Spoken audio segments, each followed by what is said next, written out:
"Elena," he said, her name a prayer on his lips. She froze, staring at the man she'd spent 3 years trying to forget. The man who had just appeared as her blind date. The restaurant around them faded to a blur as those familiar cobalt blue eyes, the same eyes she saw in her son's face every morning, locked with hers. "I saw you yesterday," he continued, his voice breaking, "in the park, with a little boy." His hand trembled as it gripped the mahogany cane beside him. "Why does that little boy have my eyes, Elena? Have you ever had your past crash into your present at the worst possible moment? When the person who shattered your heart suddenly reappears, demanding answers you never thought you'd have to give." For Elena, 3 years of carefully rebuilding her life crumbled in an instant when her billionaire ex, the man who abandoned her without a word, appeared as her blind date, asking about the son he never knew existed.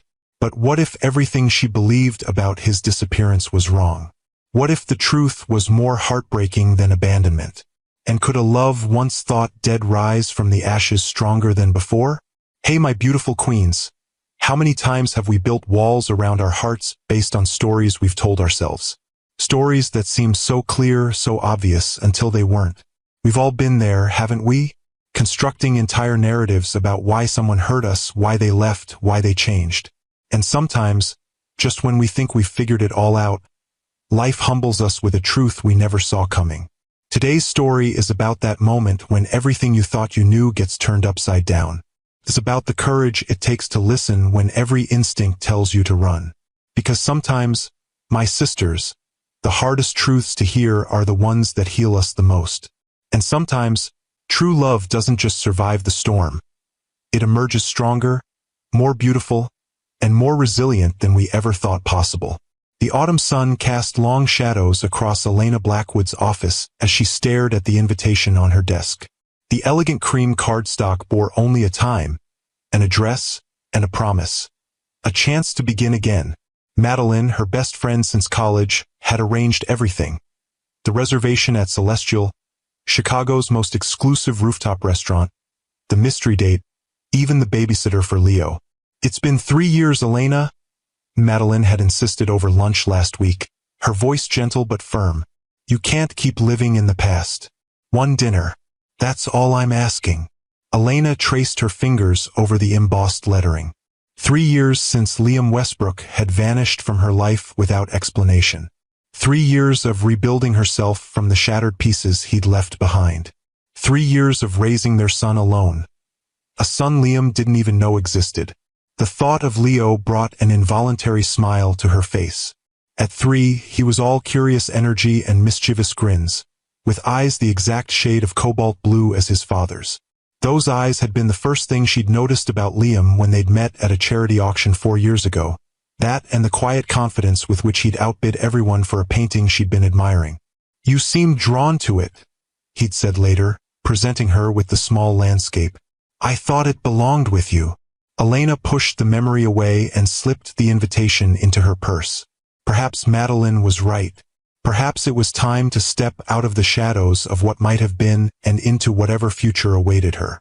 What she couldn't possibly know was that fate had already set its wheels in motion the previous afternoon, when she'd taken Leo to Lincoln Park. She hadn't noticed the man sitting alone on a bench, leaning heavily on a mahogany cane, his breath catching as he watched a dark-haired woman and a small boy who had his eyes.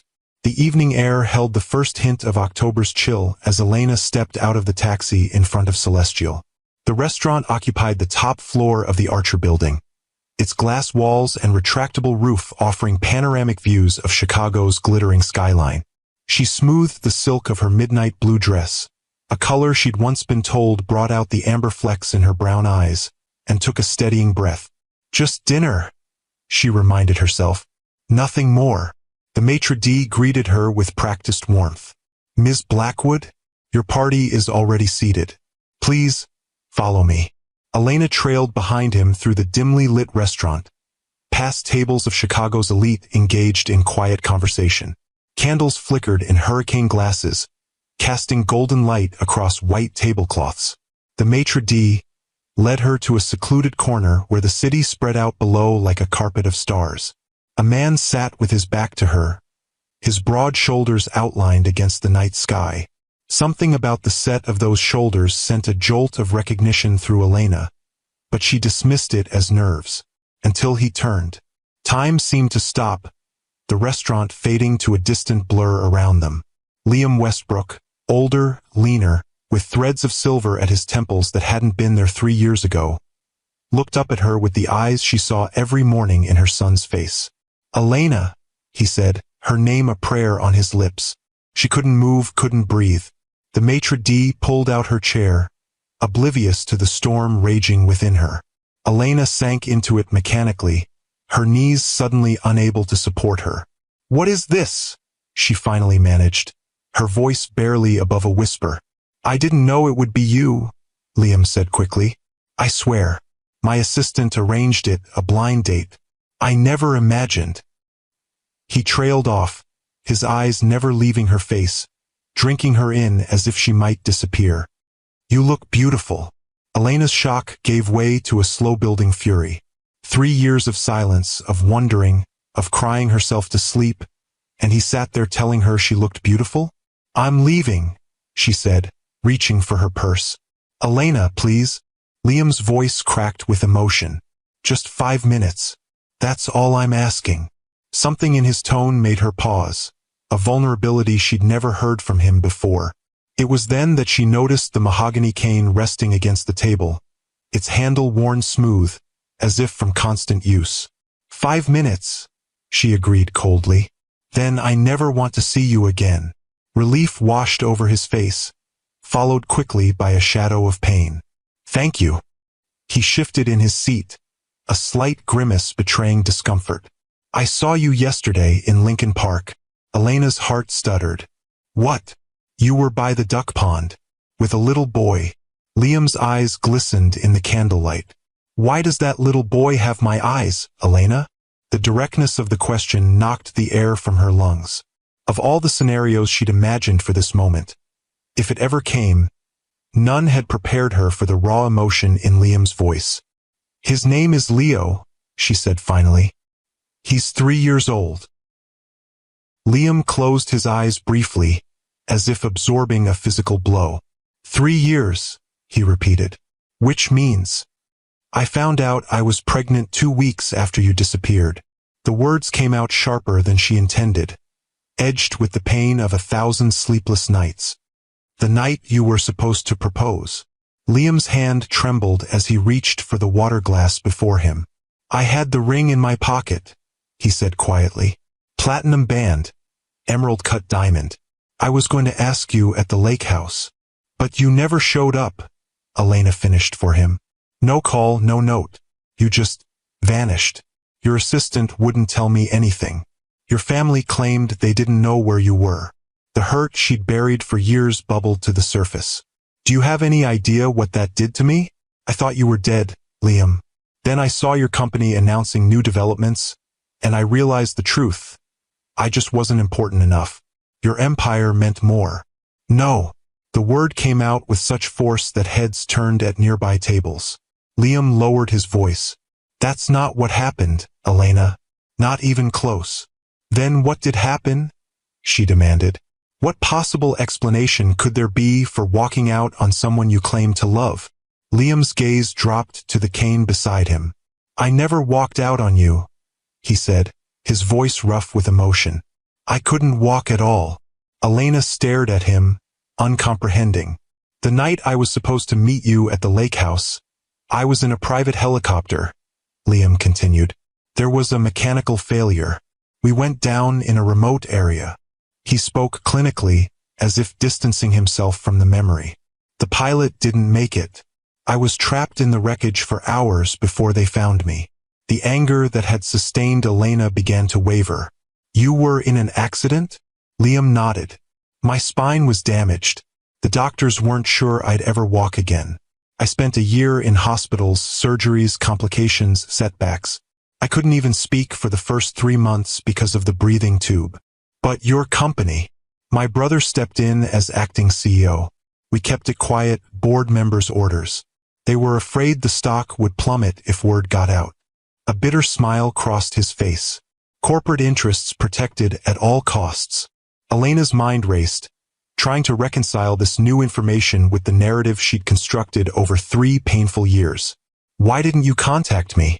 Once you could speak again, why didn't you call? Liam met her gaze directly.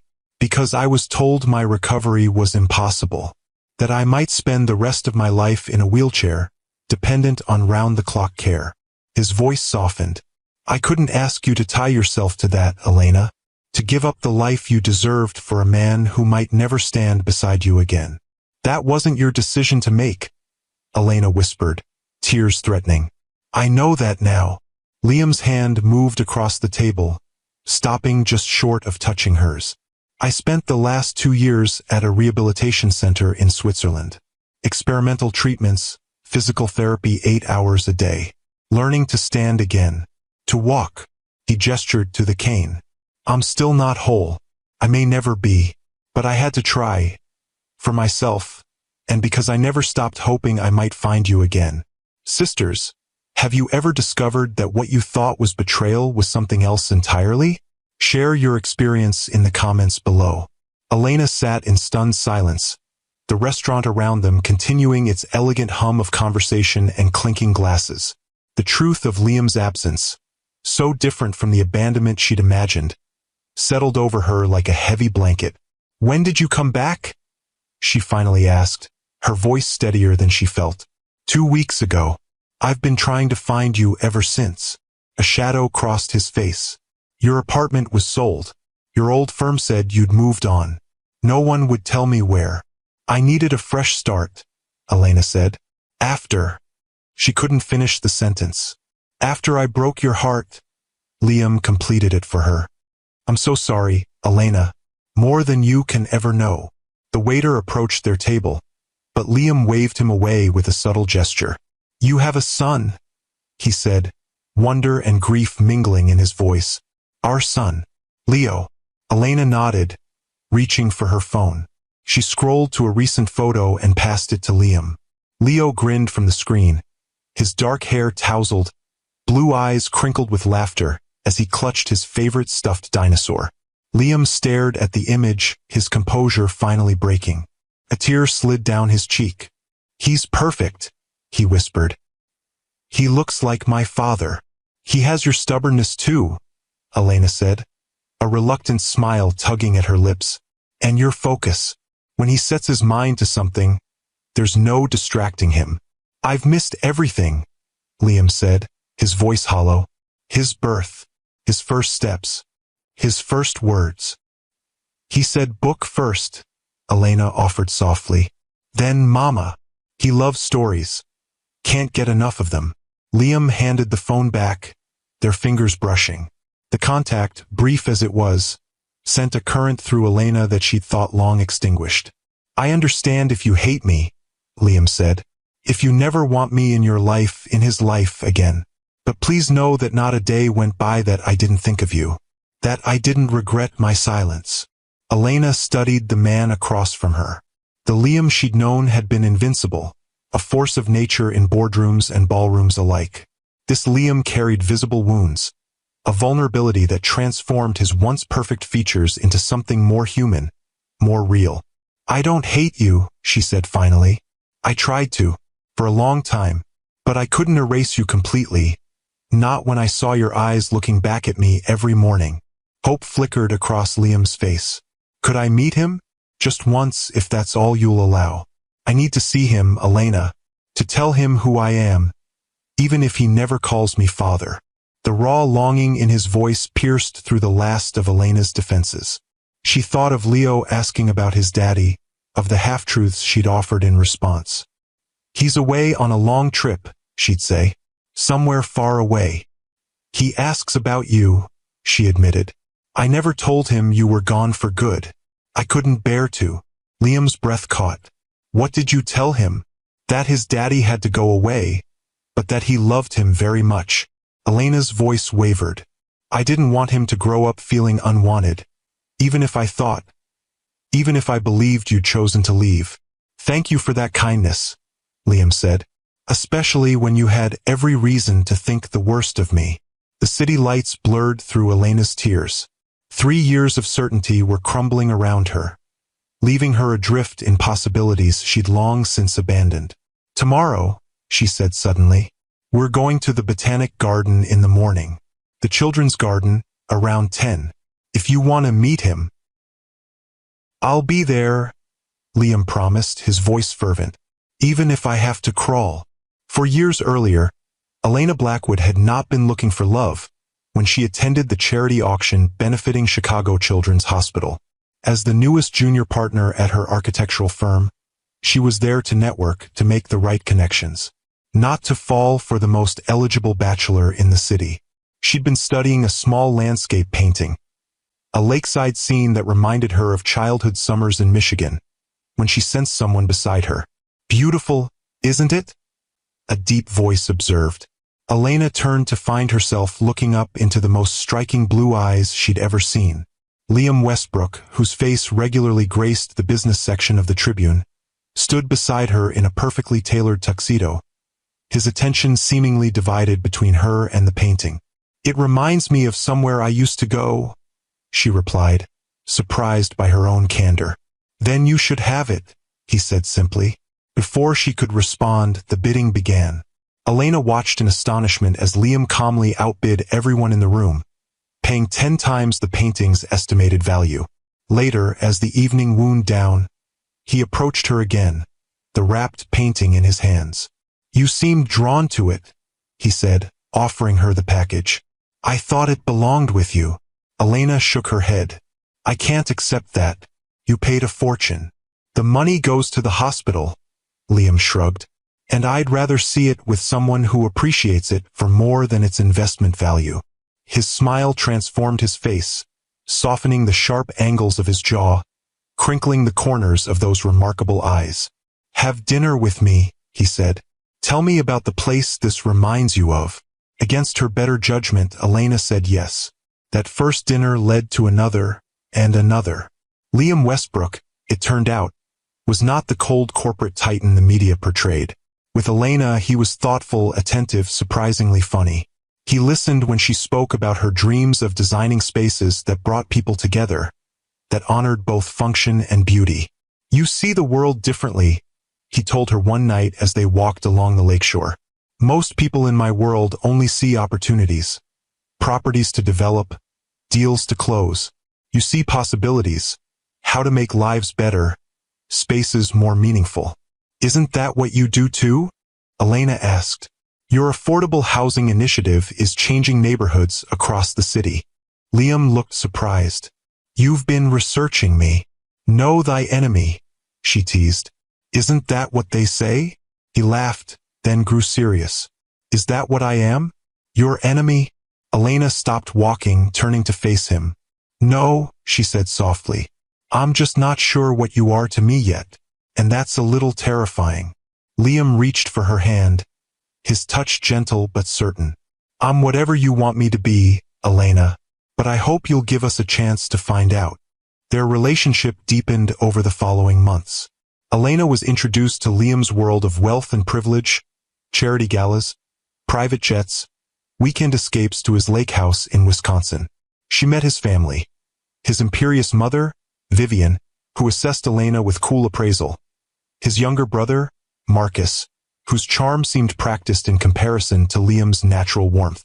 "They'll warm up to you," Liam assured her after a particularly frosty dinner at the Westbrook family estate. "They're just protective." "Of you or the family name?" Elena asked, only half joking. Liam's expression turned serious. "I don't care what they think, Elena. Care about you, about us." Despite the differences in their backgrounds, they fit together in ways Elena had never experienced.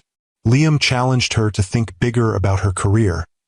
She reminded him of the human impact behind his business decisions. When she was offered a position at a prestigious firm in New York, Liam was the one who encouraged her to negotiate for what she deserved. "Don't settle," he told her. "Not in your work, not in your life." By their 1-year anniversary, Elena had moved into Liam's penthouse overlooking the lake.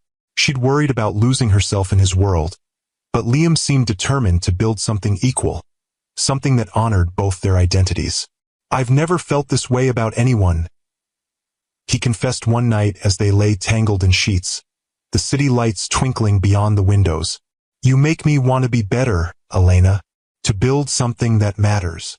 3 months later, he mentioned marriage for the first time. Not a proposal, but a question about their future. Have you thought about it? He asked as they walked through the Art Institute, his fingers laced with hers. About us? Long term? Elena's heart had skipped. Have you? His smile was answer enough. I want a life with you, Elena. All of it, the house, the family, growing old together. I just need to know if that's something you want too. Yes, she'd whispered, standing on tiptoe to kiss him. That's exactly what I want. The night everything changed began like any other. Liam called from his office, excitement in his voice. I've got a surprise for you, he said. Pack a bag for the weekend. I'll pick you up at 7, and we'll head to the lake house. Elena smiled, already suspecting what the surprise might be. They talked about marriage enough in recent weeks that she'd begun to wonder when he would ask. The lake house, their favorite retreat from the city, seemed the perfect setting. I'll be ready, she promised.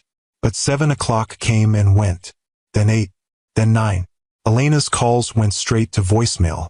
By midnight, worry had eclipsed anticipation. This wasn't like Liam.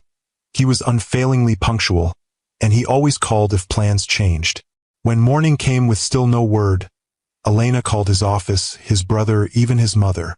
No one had answers, or if they did, they weren't sharing them. Days stretched into weeks. Elena filed a missing persons report, but the police found nothing suspicious. Liam's passport hadn't been used. His credit cards showed no activity. It was as if he had simply vanished. Then, 3 weeks after his disappearance, Westbrook Developments announced a major new project in Detroit. The press release quoted Marcus Westbrook, acting as CEO in his brother's temporary absence. Elena's fear turned to betrayal. Liam wasn't missing, he was working. He had chosen his company over her, over their future together. The pain was almost unbearable.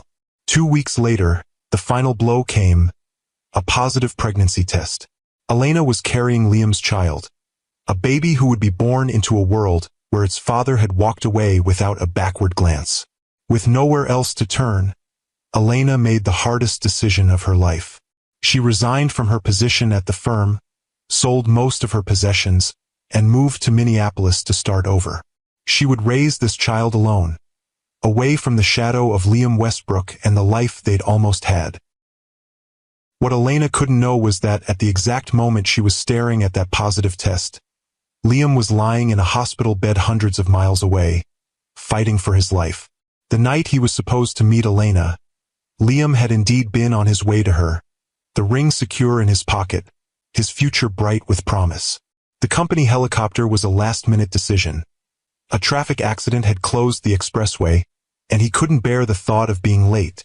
Not tonight of all nights. We can be at the lake house in 40 minutes, sir, the pilot had assured him. They were 20 minutes into the flight when the engine failed. The pilot's last words, "Brace for impact," were followed by a sickening lurch, the scream of metal, and then darkness. Liam woke 3 days later in a rural hospital, his body broken, his voice silenced by a breathing tube. Through a haze of pain and medication, he learned the devastating news. The pilot had died on impact. Liam himself had suffered a spinal cord injury that left him unable to move his legs. The doctors were uncertain if he would ever walk again. Marcus arrived within hours of Liam regaining consciousness. His brother's handsome face was drawn with worry as he leaned over the hospital bed. "Thank God you're awake," Marcus said. "We've been out of our minds." Liam tried to speak, but the tube prevented it. He gestured frantically, miming writing. Marcus understood.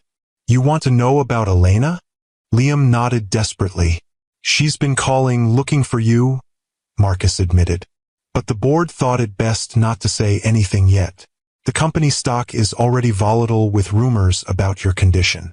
If word gets out that you might be permanently affected, it could trigger a sell-off." Liam's eyes widened in disbelief. He gestured again for something to write with. Marcus hesitated, then handed him a pen and pad. Liam's hand shook as he scrawled. "Tell her. The doctors say your recovery could take years. Liam, if it happens at all." Marcus's voice softened.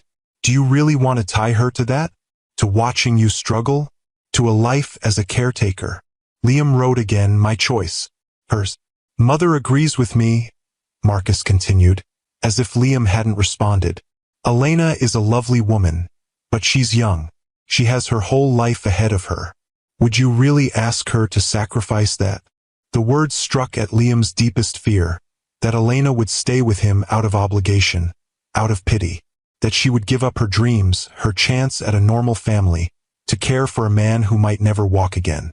In his weakened state, with pain clouding his judgment, Liam made a decision that would haunt him for years to come. He wrote, "Give her space. For now. It was meant to be temporary. Just until he had a clearer prognosis, until he could speak for himself, until he could offer Elena more than uncertainty and burden." But days turned to weeks, and Liam's condition worsened before it improved. Complications led to more surgeries. The breathing tube remained in place for months. By the time Liam could speak again, Elena had disappeared. His family's private investigator reported that she'd left Chicago, left her job, left no forwarding address. "It's for the best," his mother insisted during one of her rare hospital visits. "You need to focus on your recovery, not on a relationship that was never going to last." Liam had no strength to argue. The physical therapy was grueling, the pain constant. For a year, he fought just to sit up, to feed himself, to perform the basic functions of daily life. The company continued under Marcus's leadership, with carefully controlled public statements about Liam working remotely on special projects. When the American doctors told him he'd reached the limit of his recovery, that he should accept life in a wheelchair, Liam refused to give up. He found a rehabilitation center in Switzerland that specialized in spinal cord injuries, that was pioneering new approaches to nerve regeneration. "I'm going," he told his family, "and I'm going alone." For 2 years, Liam disappeared from public view. He poured every ounce of his considerable will into his recovery. 8 hours of physical therapy daily, experimental treatments, pain that left him gasping, sweat-soaked, but determined.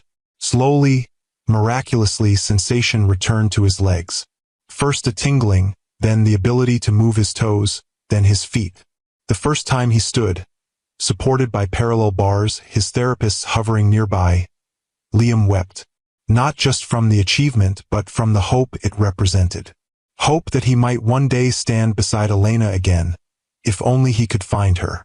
By the time he returned to Chicago, Liam could walk short distances with a cane. His recovery was far from complete, but he had defied every prognosis, every limitation placed upon him. The first thing he did was hire a new investigator to find Elena. "She's in Chicago again," the man reported after a week. "Moved back about a year ago. She's working as a project manager at Donovan Architects." Liam's heart soared. She was here in the same city, close enough to find, to explain, to beg forgiveness if necessary. What the investigator didn't tell him, couldn't know, was that Elena wasn't alone. That the little boy with her in the park, the child with Liam's eyes, was the piece of the puzzle Liam never knew existed. Until now. Sleep eluded Elena that night. She checked on Leo repeatedly, watching his peaceful slumber, trying to imagine tomorrow's meeting. Would he see the resemblance immediately, this little boy with an old soul's perception? Would Liam's heart break all over again when confronted with the living embodiment of all he'd missed? By morning, dark circles shadowed her eyes, but a strange calm had settled over her. Whatever happened next, the truth was finally in the open. No more secrets, no more half-told stories. Leo was particularly exuberant as they prepared to leave, chattering about the fish in the garden's ponds and the secret paths he loved to explore. "Can we get ice cream after, Mama?" he asked as she buckled him into his car seat. "We'll see," Elena replied, the familiar maternal hedge. "We might have a special visitor today." Leo's eyes widened with interest. "Who? Auntie Maddie?" "No, sweetheart. Someone else." Elena hesitated. "Someone who's been away for a very long time." The botanic garden was quiet on a Tuesday morning, just a few elderly couples and mothers with strollers wandering the paths. Elena led Leo to the children's garden, her heart pounding as she scanned the area for Liam. He was there, seated on a bench near the entrance, the mahogany cane resting across his knees. He wore casual clothes, jeans and a simple blue sweater that matched his eyes, so different from the impeccable suits she remembered. He looked up as they approached, his face a study in controlled emotion. "Leo," Elena said gently, kneeling beside her son, "there's someone I'd like you to meet." Leo regarded the stranger with curious eyes, suddenly shy as he pressed against his mother's side. Liam set his cane aside and carefully lowered himself to one knee on the path, bringing himself to Leo's level despite the obvious discomfort the position caused him. "Hello, Leo," he said, his voice steady despite the emotion Elena could see him fighting to contain. "My name is Liam." Leo studied him solemnly. "You have a stick," he observed, pointing to the cane. A smile touched Liam's lips. "I do.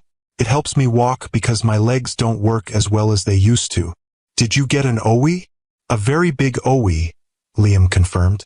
"But I'm getting better." Leo nodded, accepting this with a child's straightforward logic. Then, with the directness only a 3-year-old could manage, he asked, "Are you my daddy? The one who went far away?" Elena's breath caught. Liam's eyes flew to hers, questioning. She gave a small nod. "Yes," Liam said, his voice thick with emotion. "I am your daddy, and I've been trying very hard to come back to you and your mama." Leo considered this, his small brow furrowed in concentration. Then he reached into his pocket and pulled out a slightly battered toy car, his constant companion. "This is Lightning," he announced, holding it out to Liam. "He's very fast. You can hold him if you want." Liam accepted the toy with trembling hands, as if he'd been offered the crown jewels.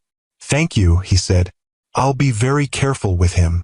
Leo beamed, then turned to Elena. "Mama, can Daddy come see the fish with us? I want to show him the orange ones." Elena looked at Liam, still kneeling on the path, holding their son's toy as if it were the most precious thing he'd ever touched. The man who had once commanded boardrooms and built skyscrapers, humbled by a child's simple acceptance. "Yes," she said softly. "Daddy can come with us. My queens, tag someone who showed incredible strength when life threw them an unexpected challenge. And if you're finding strength in this journey, hit that subscribe button to join our storytelling family." Liam rose slowly, leaning heavily on his cane. Leo watched with interest, then slipped his small hand into Liam's free one. "I can help you walk," he offered. "Mama says I'm very strong." "She's right," Liam said, his voice breaking. "You are very strong, just like your mother." They moved slowly through the garden, Leo chattering about fish and frogs and his favorite books, Liam drinking in every word as if committing them to memory. Elena walked beside them, watching the identical profiles, one small and eager, one weathered by pain but alight with wonder. At the koi pond, Leo pressed his face against the railing, pointing out his favorite fish. Liam stood behind him, one hand steadying himself on the rail, the other protectively near Leo's back. "He's amazing, Elena," Liam said quietly. "You've done an incredible job with him." "He makes it easy," she replied. "He has a good heart, like his mother." Liam's gaze held hers. "I know I have no right to ask for anything more than this moment, but I've lost 3 years of his life, of your lives. I want to be part of whatever comes next, if you'll allow it." Before Elena could respond, Leo tugged at Liam's hand. "Can you come to my house? I want to show you my dinosaurs. I have 17. Liam looked to Elena, the question clear in his eyes. "Maybe another day, Leo," she said gently. "Liam, Daddy, probably has other things to do today." "I don't," Liam said quickly. "Nothing more important than this." The simple sincerity in his voice weakened Elena's resolve. "All right," she conceded. "You can come over for lunch. But Leo, remember that Daddy might get tired more easily because of his OWI. He might need to rest." "I can show him my books," Leo decided. "That's sitting down." Liam's smile was radiant. I'd love to see your books. The drive back to Elena's townhouse was surreal. Liam following in his car, Leo chattering excitedly from his car seat. Elena's mind raced with questions, with doubts, with the strange sense that her carefully constructed life was shifting beneath her feet. At home, Leo immediately took charge, pulling Liam from room to room on a grand tour, proudly showing off his toys, his books, the height chart on the wall where Elena marked his growth. "And this is where I sleep," he announced, leading Liam into his bedroom with its dinosaur-themed bedding and star-patterned ceiling. "Mama painted the stars. They glow in the dark. It's wonderful," Liam said, taking in every detail of his son's life with hungry eyes. Elena watched from the doorway, her heart constricting at the sight of them together. Liam sitting on the edge of Leo's bed, examining each treasured toy with appropriate reverence. Leo explaining their names and special powers with solemn importance. This was what should have been. What could have been if fate hadn't intervened. When Leo finally ran out of things to show, Elena suggested lunch. "Why don't you wash your hands, sweetheart? I'll make sandwiches." In the kitchen, Liam insisted on helping despite his limited mobility. "I'm not completely useless," he said with a self-deprecating smile. "I can still slice tomatoes." They worked side by side, the domestic simplicity of the task at odds with the complexity of their situation. "I can see you're still getting used to it," Elena observed, watching him adjust his stance to maintain balance while cutting. "The cane. It's better than it was," Liam replied. 6 months ago I needed 2. A year before that, a wheelchair." He glanced toward the living room where Leo was arranging his dinosaurs in a complex formation on the coffee table. "The doctors say I might eventually graduate to just a walking stick for longer distances." "Small victories." Elena handed him a plate. "It's not small, Liam. It's remarkable." Their fingers brushed, and for a moment, they were frozen in the contact, years of separation compressed into a single touch. "Mama, Daddy, look at my dinosaurs." Leo's voice broke the spell. Lunch was a surprisingly easy affair, with Leo dominating the conversation, asking Liam dozens of questions about where he'd been, why he needed a cane, if he liked dinosaurs too. "Did you know T-Rex has the strongest bite ever?" Leo asked between bites of his sandwich. "I didn't," Liam replied seriously. "That's very impressive. Stronger than crocodiles even," Leo nodded sagely. "When I grow up, I'm going to find dinosaur bones." "A paleontologist," Liam smiled. "That's an excellent career choice." Elena watched their interaction, marveling at Liam's natural ease with their son. There was no awkwardness, no hesitation. Just a father getting to know his child, making up for lost time with every attentive question, every shared smile. After lunch, Leo's energy finally began to wane. "I think someone needs a nap," Elena said, noting his drooping eyelids. "No nap," Leo protested, even as he yawned widely. "I want to stay with Daddy." "I'll come back," Liam promised. "If that's okay with your mom." Leo looked to Elena, his expression pleading. "Can Daddy come back tomorrow? Please." Elena hesitated, caught between her son's obvious joy and her own lingering uncertainty. "We'll see, sweetheart. Daddy might be busy." "I'm not," Liam said quietly. "Not for him. Not for you." Once Leo was settled for his nap, Elena and Liam sat in the living room, the weight of everything still unsaid hanging between them. "He's incredible," Liam said, breaking the silence. "So bright, so open-hearted." "He gets that from you," Elena admitted. "That curiosity, that focus. Sometimes it's like looking at a miniature version of you." Liam's eyes glistened. "I've missed so much, Elena." His first smile, his first steps, his first words. "I'll never get those moments back." "No," she agreed softly. "But there are so many firsts still to come." His first day of school, his first lost tooth, his first bike ride. Hope bloomed in Liam's expression. "Are you saying?" "I'm saying he deserves to know his father," Elena said carefully. "And you deserve to know your son." "And us?" Liam asked, his voice barely above a whisper. Is there any chance for us, Elena? Or have I lost that forever? Elena looked at the man before her, changed by suffering, humbled by circumstance, yet still essentially Liam. The man she'd never stopped loving, even when she thought he'd abandoned her. I don't know, she answered honestly. 3 years is a long time, Liam. We're different people now. I'm a mother. You're still in love with you, he finished simply. That hasn't changed. Not through the accident, not through rehabilitation, not through believing I might never see you again. If anything, it's stronger now. Elena felt tears threatening. I need time to process all of this, to figure out what it means for Leo, for me. I understand, Liam said. I'll wait, Elena, however long it takes. I've gotten good at waiting.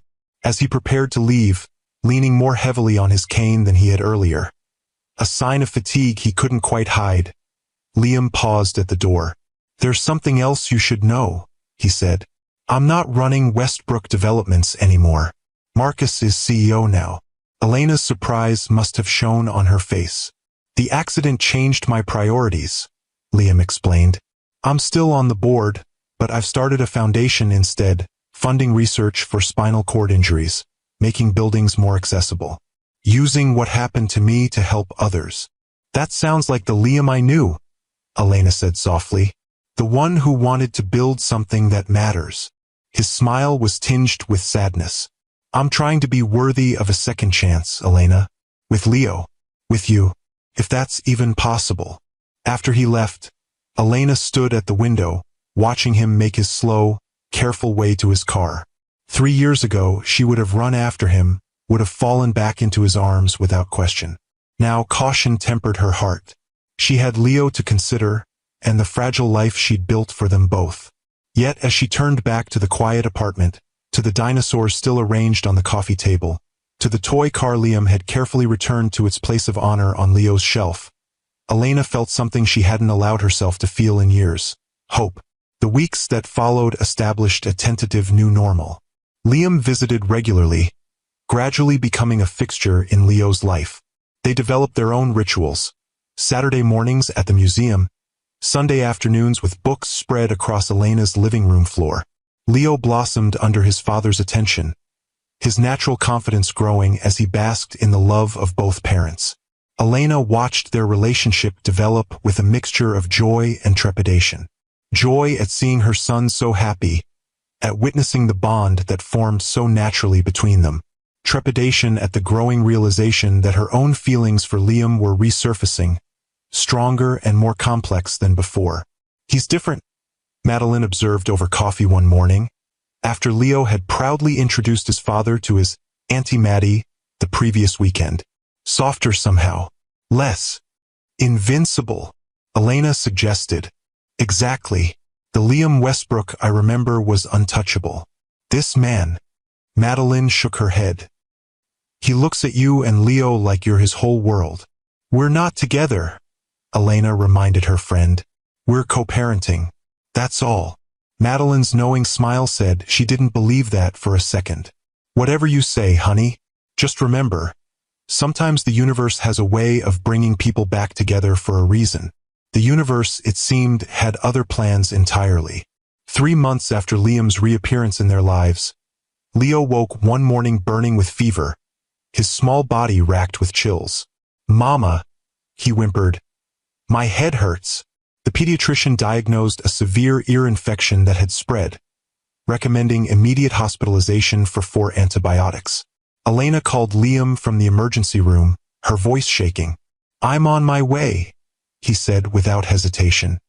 He arrived within 20 minutes, moving faster than Elena had ever seen him, his cane tapping a urgent rhythm on the hospital floor. The sight of Leo, small and pale against the white sheets, stopped him in his tracks. Hey, buddy, he said softly, crossing to the bed. Not feeling so good, huh? Leo's eyes brightened slightly at the sight of his father. Daddy, he whispered. My ear is really owy. I know, champ. Liam sat carefully on the edge of the bed, taking Leo's small hand in his.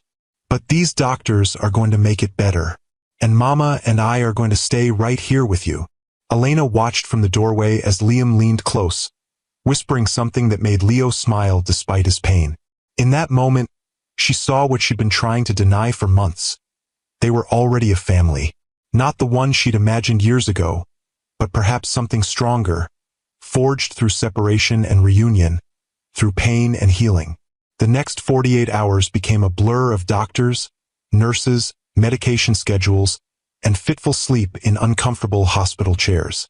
Liam never left, despite the obvious toll it took on his still recovering body.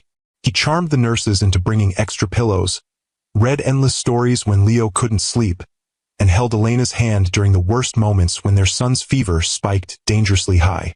On the third day, the fever finally broke. Leo slept peacefully, his color returning, the worst behind him.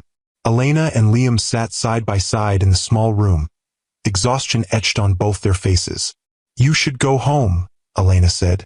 "Get some real rest. Your back must be hurting you." Liam shook his head. "I'm not leaving him. Or you." The simple declaration hung in the air between them. Elena studied his profile, the determined set of his jaw, the new lines around his eyes that spoke of pain endured, the silver threading through his dark hair. "You never would have left us, would you?" she asked quietly. "If you'd had a choice." Liam turned to her, his gaze steady. "Never. You and Leo, you're everything to me, Elena. Everything I fought to come back to, even when I didn't know he existed." Something broke open inside her, the last wall of protection she'd built around her heart. Without a word, Elena leaned forward and kissed him. A gentle press of lips that carried 3 years of longing, of questions finally answered. When they parted, Liam's eyes were bright with unshed tears. "I don't deserve this second chance," he whispered. "Yes, you do," Elena replied. "We all do. If you've ever had to choose between your heart and your head, like if this resonates with you, what would you do in Elena's position?" Leo's recovery marked a turning point. As he regained his strength, the tentative boundaries Elena had maintained began to dissolve. Liam stayed over some nights, first on the couch, then eventually sharing her bed. They moved cautiously, relearning each other, discovering the ways they'd both changed and the essential truths that remained the same. "I want us to be a real family," Liam said one evening as they watched Leo playing in the backyard of Elena's townhouse. "Not just for Leo's sake, but for ours." Elena leaned against his shoulder. "We already are a family, Liam. Different than we might have planned, but real nonetheless." "That's not what I mean." He shifted to face her. "I want to wake up beside you every morning. I want Leo to grow up with both his parents under one roof. I want to build a life together, the one we should have had all along." The earnestness in his voice touched something deep within Elena. "Are you asking me to move in with you?" "I'm asking for more than that," Liam admitted. "But I know we need time. I know trust doesn't rebuild overnight." Elena considered his words. The past months had shown her a Liam she'd never fully known before. Vulnerable yet stronger for it. Humbled by circumstance yet more determined than ever. The man who had once commanded an empire now found his greatest joy in making their son laugh. In the simple pleasures of family life. "One step at a time," she said finally. "But yes, I want that too." The next challenge came unexpectedly, in the form of a formal dinner invitation from Vivian Westbrook. Liam's mother had been notably absent since his return to Elena's life, maintaining a distance that spoke volumes about her feelings regarding the reunion. "We don't have to go," Liam said when the engraved card arrived. "Mother can wait until she's ready to accept you and Leo properly." But Elena shook her head. "No more hiding, Liam. No more secrets.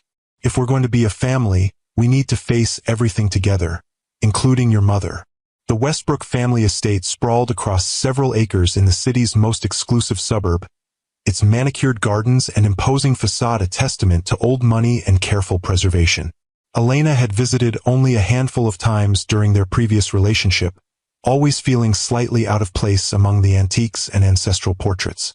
Now, with Leo's hand in hers and Liam at her side, she approached the front door with newfound confidence. This wasn't just about her anymore. It was about their son's place in the world, about the family they were building together. Vivienne Westbrook greeted them in the formal drawing room, her elegant appearance unchanged by the passing years. Marcus stood beside her, his smile not quite reaching his eyes as he embraced his brother.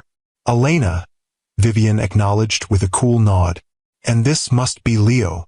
Leo, suddenly shy, pressed against Elena's leg. "Hello," he managed in a small voice. "He has the Westbrook eyes," Vivienne observed, studying him with clinical interest. "There's no mistaking his parentage." "Mother," Liam warned quietly. Dinner proceeded with strained politeness, the conversation carefully navigating around the 3 years of separation. Leo, sensing the tension, remained unusually quiet, answering questions about school and his interests with uncharacteristic brevity. It was during dessert that Marcus finally broached the subject they'd all been avoiding. "The board is asking questions, Liam, about your plans, about the future of the company." "My plans haven't changed," Liam replied evenly. "You're doing an excellent job as CEO. I'm happy with my foundation work.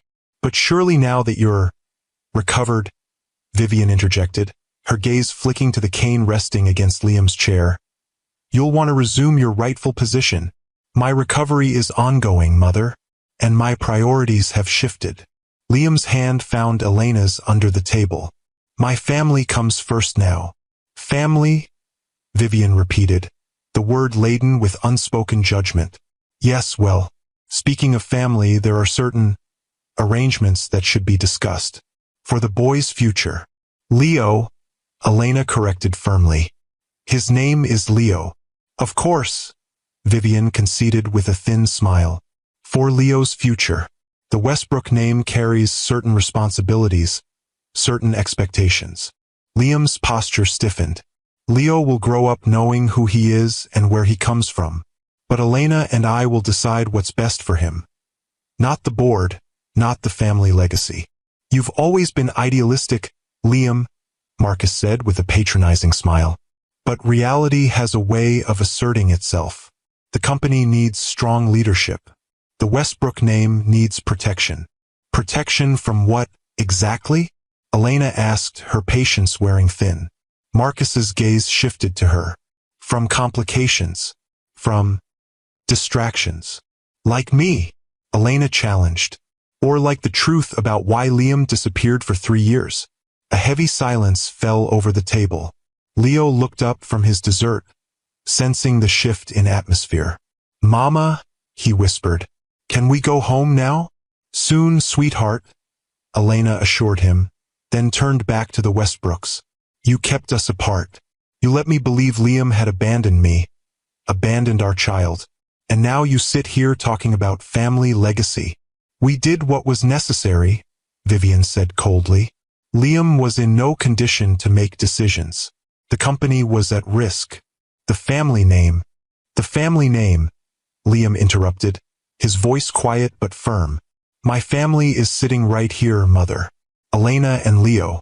They are my priority, my legacy, my future. If you can't accept that, then we have nothing more to discuss." He stood carefully, leaning on his cane. "Elena, Leo, I think it's time we went home." As they drove away from the estate, Leo already dozing in his car seat, Elena reached for Liam's hand. "Are you okay?" Liam's expression was thoughtful. "You know, for years I tried to live up to the Westbrook name, to be worthy of the legacy. It took losing everything to realize what actually matters." He squeezed her fingers. "I won't let them come between us again, Elena. Not ever." "They won't," she promised. "We're stronger now. All of us."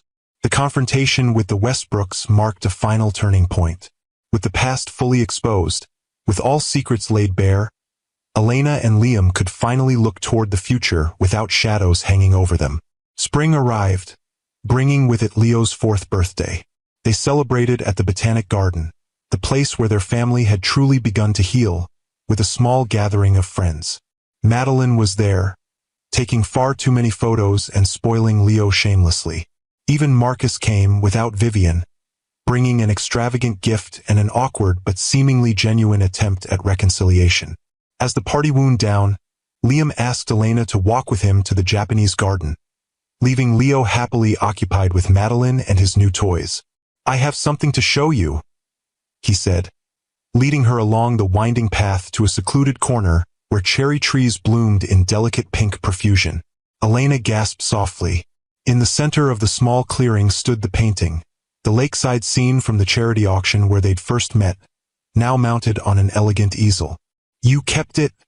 she whispered, moving closer to the familiar landscape that had started everything.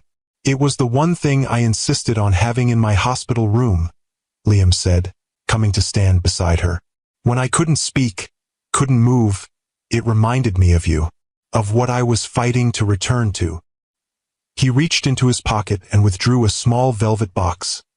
Not new, she realized, but worn at the edges, as if it had been carried for a very long time.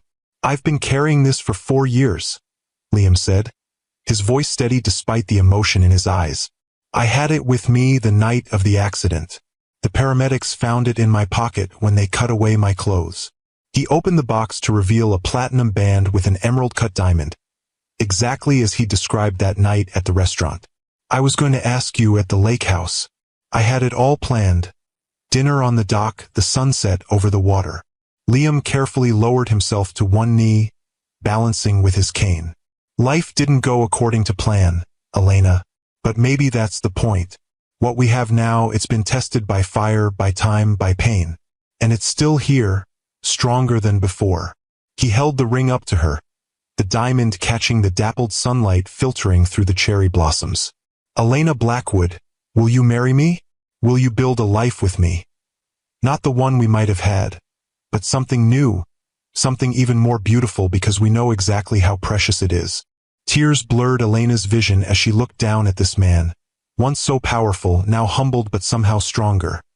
Once perfect in her eyes, now beautifully, humanly flawed. "Yes," she said, her voice breaking on the word. "Yes, Liam, I will." As he slipped the ring onto her finger, a perfect fit, as if time had been waiting for this moment. Leo's voice called out from the path. "Mama! Daddy!" He ran toward them, stopping short when he saw Liam kneeling. "Why are you on the ground, Daddy? Did you fall?" Liam laughed, holding out his arm to their son. "No, buddy. I was asking Mama a very important question." Leo approached curiously. "What question?" "I asked her to marry me," Liam explained. "To be my wife."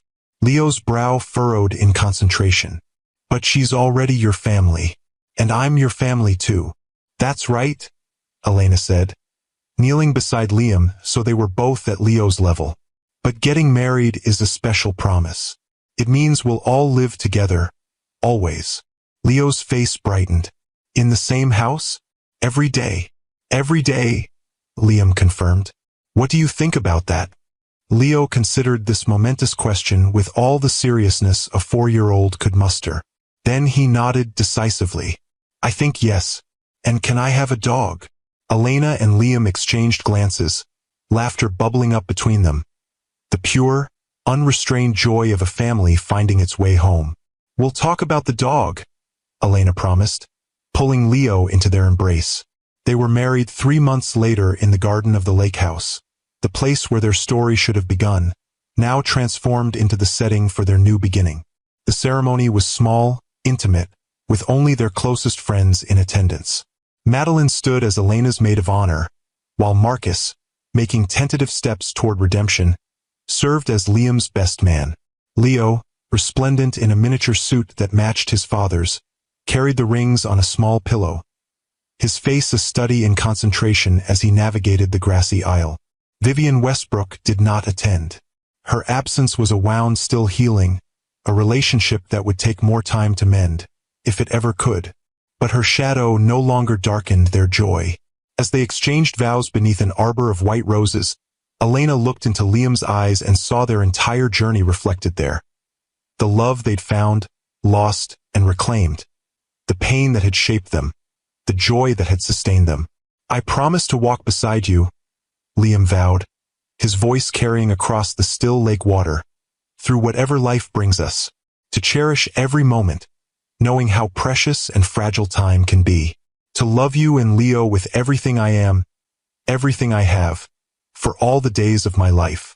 Elena's voice trembled as she responded, I promise to trust in our love, even when the path ahead seems uncertain. To remember that the strongest bonds are those that have been tested. To build our future together, day by day, moment by moment, with patience and faith and endless love. As they sealed their vows with a kiss, Leo tugged at Liam's jacket.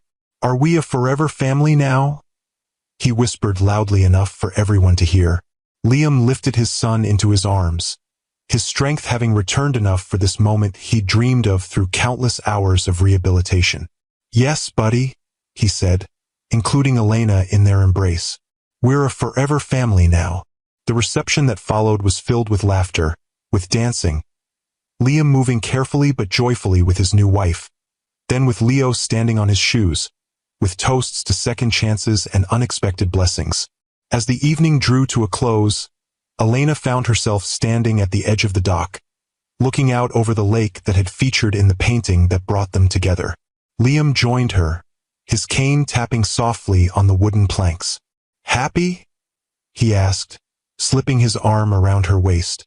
More than I ever thought possible, she admitted, leaning into his embrace. If someone had told me a year ago that we'd be here, like this. Life has a way of surprising us, Liam said, sometimes painfully, sometimes beautifully. They stood in comfortable silence, watching the moon's reflection ripple across the water. Behind them, the sounds of the party continued. Leo's laughter as Madeline chased him across the lawn, music drifting from the speakers, the murmur of conversations and clinking glasses. I used to think happiness was about having everything under control, Elena said thoughtfully, about knowing exactly where my life was headed. And now? Liam asked. She turned in his arms, looking up at the face she'd once thought lost to her forever. Now I know it's about embracing the unexpected, about finding strength in the broken places, about loving deeply enough to risk everything. Liam's kiss was tender, a promise of all the days to come. I love you, Elena Westbrook. I love you too, she whispered against his lips. Always have, always will. As they walked back toward the celebration, toward their son, toward their future, Elena felt a sense of completion she'd never known before. Their story hadn't unfolded as either of them had planned. The path had been longer, harder, filled with detours neither could have anticipated. But perhaps that was the point. Perhaps the most beautiful love stories weren't the perfect, untroubled ones, but those that had weathered storms, endured separation, faced down pain and doubt, and emerged stronger on the other side. Their love had been tested by time, by circumstance, by misunderstanding. And in that testing, it had been transformed into something unbreakable, a bond that would sustain them through whatever challenges lay ahead, a foundation upon which they could build their forever family.